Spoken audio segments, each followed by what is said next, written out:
నమస్తే. ప్రస్తుతం అత్తాపూర్ గిరీష్ దారమోని గారి నివాసం ఉంటున్నటువంటి ప్రదేశంలో అయితే ఉండడం జరిగింది.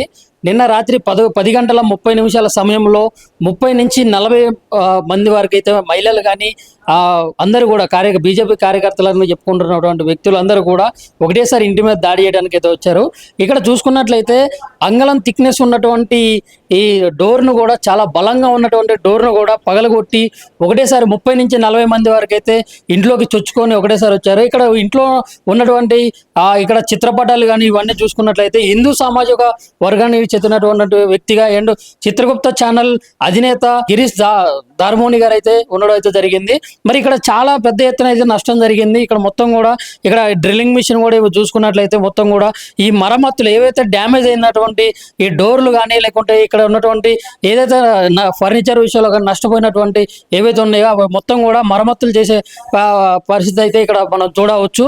అండ్ అదేవిధంగా ఇక్కడ నుంచి ఎక్కడ మెయిన్ డోర్ అది అనమాట. మెయిన్ డోర్ నుంచి లోపలికి వచ్చి ఇక్కడ రెండో బెడ్రూమ్ ఇక్కడ లోపలికి వచ్చి బెడ్రూమ్ ఇక్కడ డోర్ కూడా పెట్టుకొని అక్కడ బాత్రూంలోకి వెళ్ళినా కానీ బాత్రూంలోకి వచ్చి మరి కూడా అక్కడ పగలగొట్టి ఇక్కడ ఈ రెండో డోర్ కూడా పగలగొట్టి బాత్రూమ్ డోర్ కూడా పగలగొట్టి బయటికి తీసుకొచ్చి మరి ఇట్లా చాలా కిరాతంగా దాడి చేసినటువంటి పరిస్థితి అయితే మనం చూసాము చాలా విజువల్స్లో. మరి వాస్తవానికి ఏంటి ఇక్కడ కుటుంబ సభ్యులు కూడా చూసుకున్నట్లయితే ఇంకా ఆ భయం అనేది ఇంకా కూడా పోనటువంటి ఆ అదురు అనేది ఇంకా కూడా పోనటువంటి పరిస్థితులు అయితే ఉండడం జరిగింది. వాస్తవానికి ఏం జరిగింది, ఇట్లా దాడి జరగాల్సినటువంటి ఎందుకు ఈ పరిస్థితి ఎందుకు వచ్చింది అనేది మరి అక్కడ ఆ పరిస్థితిలో మరి వాళ్ళ భార్య పిల్లలతో కూడా చాలా గాయపడినటువంటి సందర్భాలు అయితే మనం విజువల్స్లో అయితే చూసాము. మరి ఇవన్నీ కూడా జరగడానికి కారణం ఏంటనేది గిరీష్ దారమోని గారితో మరియు కుటుంబ సభ్యులతో మరిన్ని విషయాలు తెలుసుకునే ప్రయత్నం అయితే సిగ్నేచర్ స్టూడియోస్ వేదిక ద్వారా తెలుసుకుందాం. నమస్కారం అన్నగారు. నమస్తే అన్న. ఎవరన్నా మీ మీద దాడి చేసింది ఎవరు, అట్లాంటి పరిస్థితి ఎందుకు వచ్చిందంటారు అసలు మీకు? నేను ఏం చెప్తాను, 29 తారీఖు నుంచి చెప్తున్నా నా మీద దాడి జరుగుతుంది ఏదో పెద్ద ఎత్తున జరుగుతుంది అని చెప్తూనే ఉన్నా. అది ఆఖరికి అయ్యింది. దురదృష్టం ఏందని అంటే ఏది మళ్ళీ నేను పాపమా ఏందా నాకు తెలియదు కానీ నా కుటుంబ సభ్యులను ఇన్వాల్వ్ చేశారు. నాకు అది చాలా బాధాకరం. ఇప్పుడు మీరే చూసిండ్రు ఆ పరామర్శనే కానీ బాగా భావోద్వేగానికి గురి చేస్తుంది మనిషిని. అంటే ఏదో గిల్టీ ఫీలింగ్ తెచ్చినట్టు చేస్తుంది. అంత నేనేం తప్పు చేసినా మీరు చెప్పండి కదా, నేను ఏమన్నా తప్పు చేస్తే బట్ అంత తీవ్రవాదినా మీరు నన్ను ఆ ట్రీట్మెంట్ ఇవ్వడం అన్నాడు. మీరు కుటుంబ సభ్యునే అంటారు కదా, పార్టీని అంటావా నన్ను అంటారు కదా, పార్టీలు ఉండేటోనే మీరు నన్ను ఇట్లా చేస్తారా?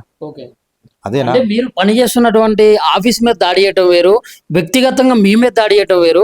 కానీ నివాసం ఉంటున్నటువంటి ప్రదేశానికి వచ్చి అర్ధరాత్రి సమయంలో మీరు బాత్రూంలో దాక్కున్నా కానీ మరీ గుంజుకొని వచ్చి ఇట్లా మీ మీద అంత కిరాతకంగా అంత దారుణంగా, అంటే దెబ్బలు కూడా ఇంకా తగ్గినటువంటి పరిస్థితి, అంత కిరాతకంగా అంత దాడి చేయాల్సినటువంటి పరిస్థితి ఎందుకు వచ్చింది అసలు? వాళ్ళు చెప్పాలన్నా. నేను అదే అంటున్నా కదా, నేను ఆ రోజు నుంచి ఒకటే రకం ఉన్నా, నేనేం మారలే.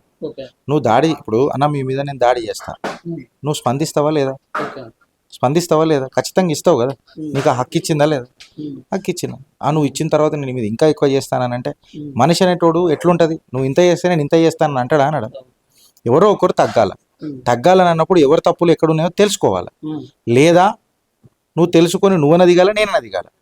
నేను తప్పు చేసిన నువ్వు చూపెట్టు. నేను తప్పు చేసినట్టు మీ ముంగట మీ సాక్షిగా, మీ ఛానల్ సాక్షిగా చెప్తున్నా, క్షమాపణ చెప్తాను. ఇప్పుడు గిరీష్ దారమోహన్ గారు మరి తగ్గినట్లా లేకుంటే మళ్ళీ ఇంకా ముందుకి దూసుకెళ్లే అవకాశం ఉందా?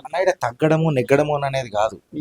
మన పార్టీ స్టాండ్ ఏంది, మన పార్టీ ముంగడ పడుతుందా లేదా, మన కార్యకర్తల కన్ఫ్యూజన్ మనం తొలగిస్తామా లేదా, నేను ఓడిపోతే ఏంది, ఆయన గెలిస్తే ఏంది, ఆయన ఓడిపోతే ఏంది, నేను గెలిస్తే ఏంది, పార్టీ గెలిచిందా ఓడిపోయిందా అన్నది సమస్య. కార్యకర్తల ఆనందం ఏందన్న, పార్టీతో సంబంధం. ఈ పార్టీ అంటే వాళ్ళకి ఏమైనా పైసలు ఇచ్చిందా, పార్టీ అంటే మన వాళ్ళకి ఆస్తులు ఇచ్చిందా, అదొక ప్యాషన్ వాళ్ళకు. ఆ ప్యాషన్ ఏదో వాళ్ళు డెలివరీ చేసే ప్రయత్నం చేస్తారు ప్రతిసారి. దీనికి రెస్పాన్సిబుల్ ఎవరన్నా? నేను కదా. నాది ఆనాటి నుంచి ఈనాటి వరకు బీజేపీ కదా. సస్పెండ్ అయితే మా అమ్మ నన్ను కొన్ని సమస్యలు వస్తే ఇంటికని బయటకు పోమంటది అంటే మా అమ్మ లేదని చెప్పాలా? నేను మా అమ్మతో నాకు సంబంధం లేదని చెప్పాలా? సమస్యలకు పరిష్కారం దొరకదా? సస్పెన్షను పార్టీ అది నా అంతర్గత సమస్య, అది నాకు మా అమ్మకు సంబంధించిన సమస్య, అది నేను సాల్వ్ చేసుకుంటా. అపేగు బంధం ఏందో.